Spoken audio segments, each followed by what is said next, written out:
سر گزارش یہ ہے کہ آج جو دیکھیے تو آپ نے تصدیق کر دی کہ عمران نہیں آ رہے؟ خان کے بارے میں نہ عمران خان کے بارے میں ہمیشہ یاد رکھیں، میں پولی کے یہاں پر ریڈی بھی نہیں، ان سے ایگزیکٹ سوال کیا کیا گیا ہے؟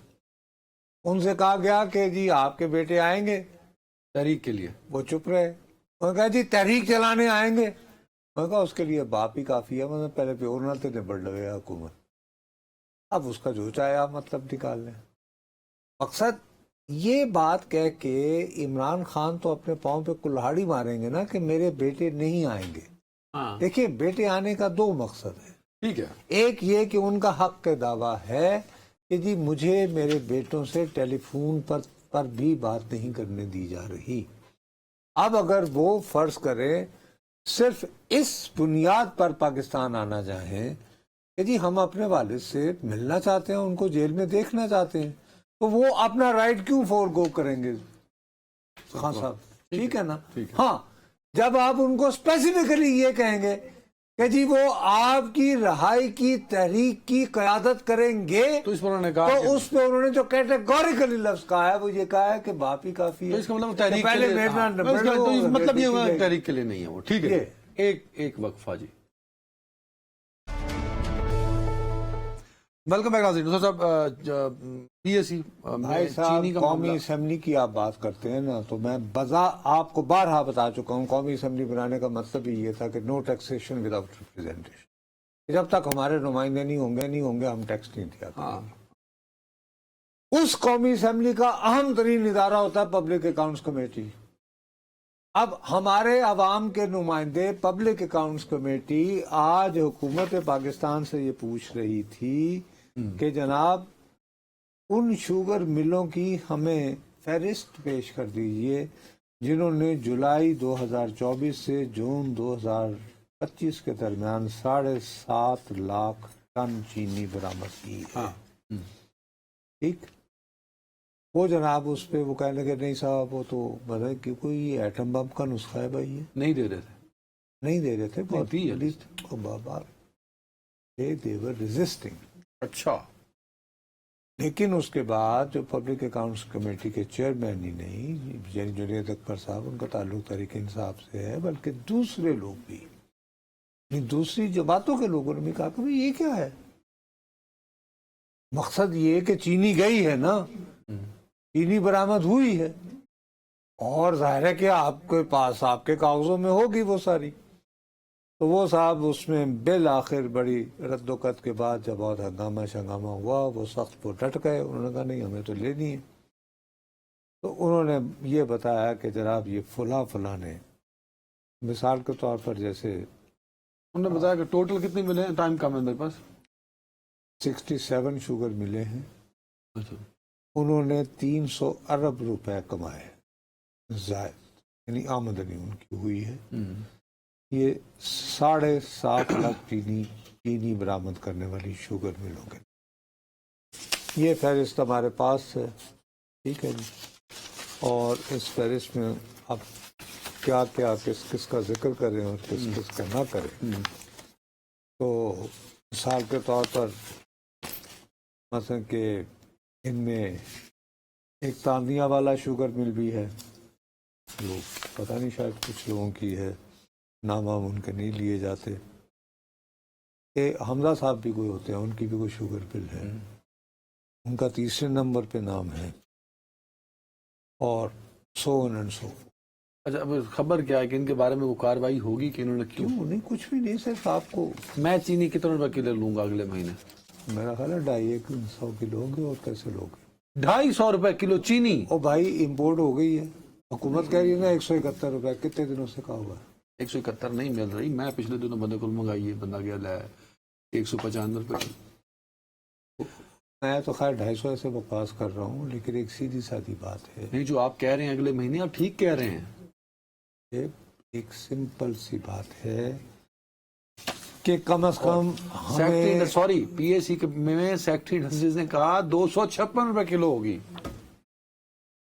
کہیں اور کہا، اچھا چلو کہیں اور سیکٹری انڈسٹریز نے 256، میں نے 250 روپے کا سنا ہاں، تھا، وہ 256 یہ کہہ رہے ہیں۔ دیکھیے سب سے بڑی بات یہ ہے کہ اب